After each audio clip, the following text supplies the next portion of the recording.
How's it going, everybody? My name is Jackson Maddox, and I'm back here at Garden Groove, and we're going to do some alternate drum miking stuff today. So last video that I was on, I was walking us through some drum mixing stuff.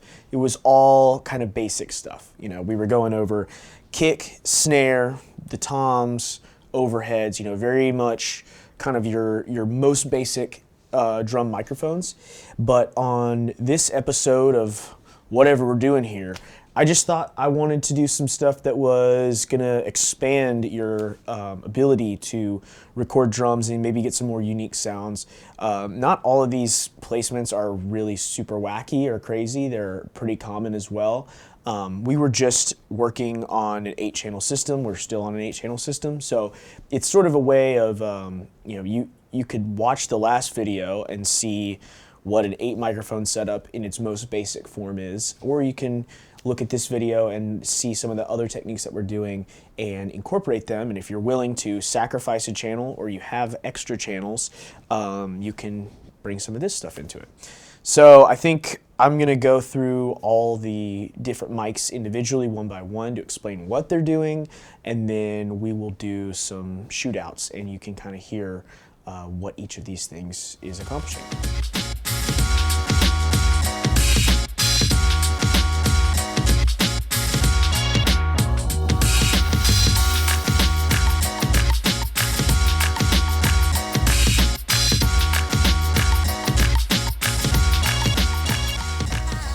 All right, so let's get into our basic mics, and then I'll start explaining what the other ones are. So I wanted to have something that was just gonna give us a baseline foundation for the drum kit so that it still sounds like a drum kit when you hear it, and then when we bring in these other mics, you'll have a good reference point. So mic number one is our AKG D112.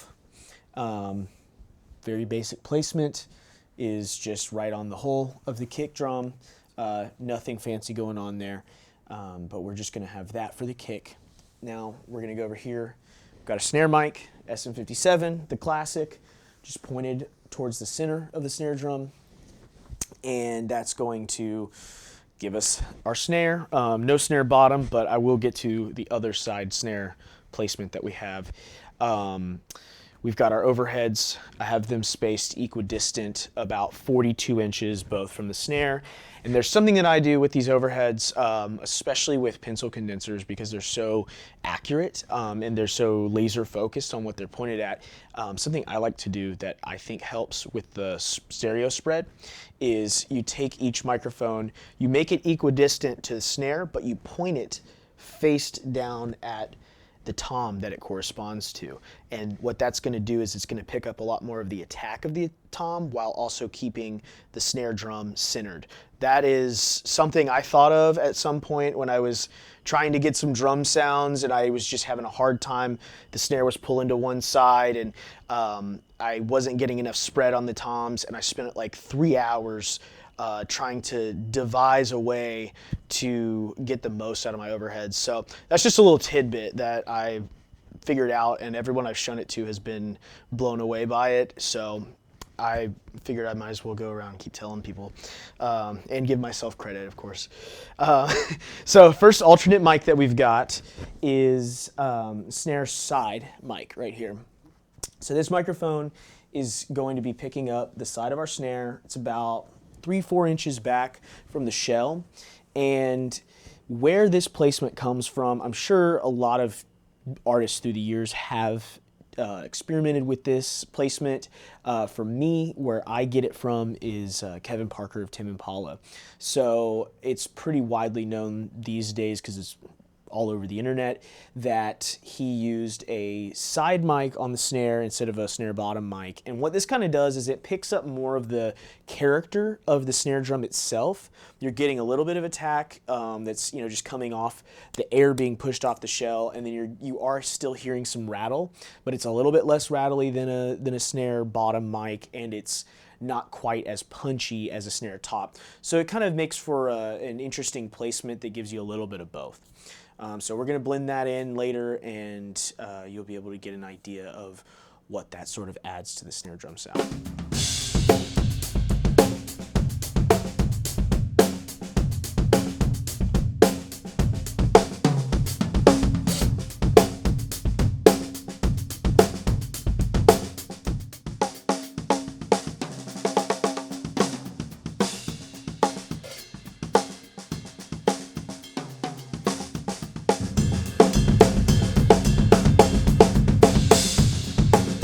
All right, moving on.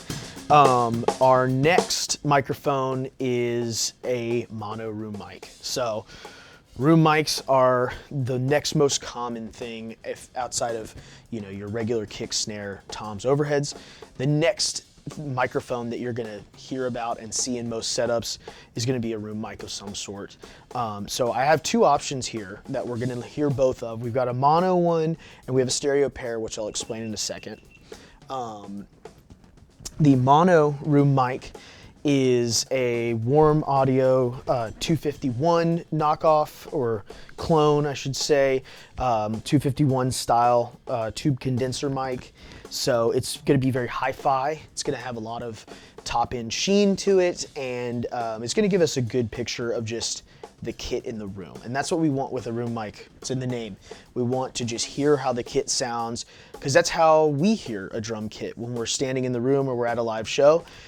So it brings that liveliness to the sound, while, you know, if you have your other mics in there, then you're retaining that detail, but you're just bringing a little more liveliness to it.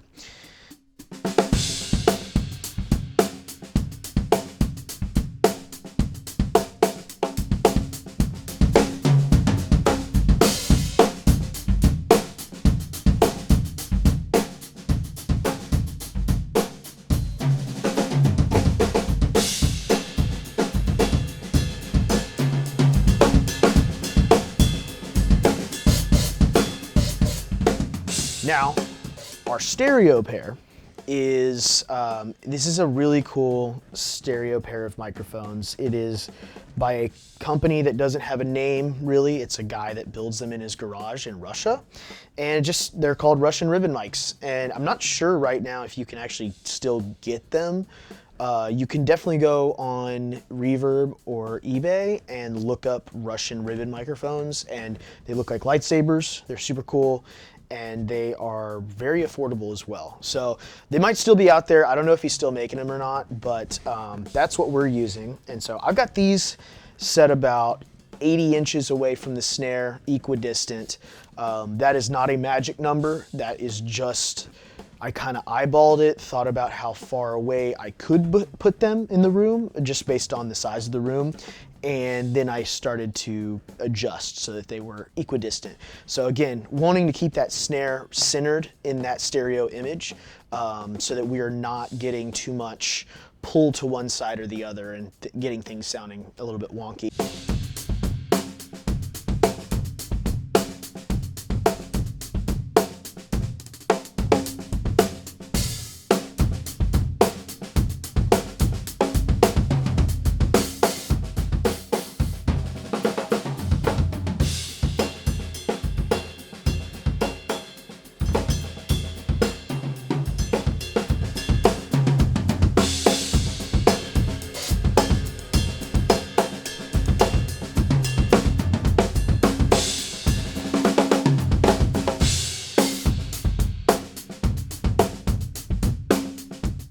All right, so that was some more basic stuff, some more,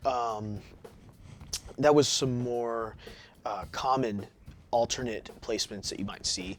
But now let's get into some weird stuff. So the first weird thing is a microphone that all of you have, whether or not you've ever recorded music. You've got one in your pocket.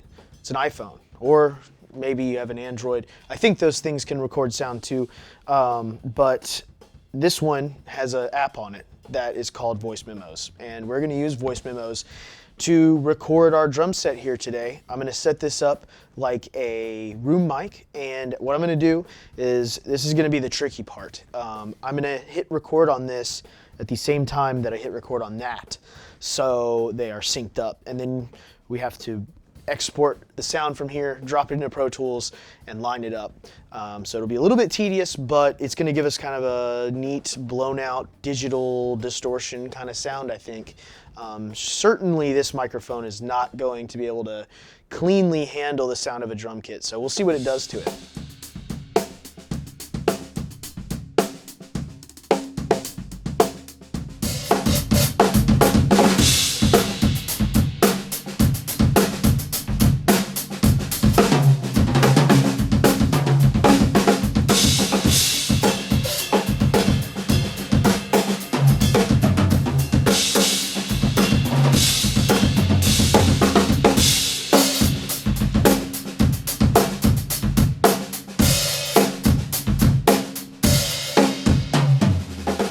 right, so we are on to our last technique, and this one is, I hesitate to call it a technique because I really don't know what the origins of it are. All I know is that one time I saw a sound guy do this at one of my band's shows, and I thought it looked cool, but I really was not sure if he was in on a secret that I had never heard or if he had no idea what he was doing. Still not totally sure. So we're gonna find out right now. What we have here are underheads. So they are set up, same microphones that we were using as overheads, but we have just put them on tiny little stands and we've set them up underneath the kit. The placement, I tried to just kind of semi-evenly space them from the kit and face them inward. I'm not really getting too technical on the spacing. I'm really not sure how this is actually gonna even sound, but you never know. You might be working on some kind of weird, wacky project that needs something like this, and maybe this will be a total flop, but we're all gonna find out at the same time, which is kind of interesting. So here we go.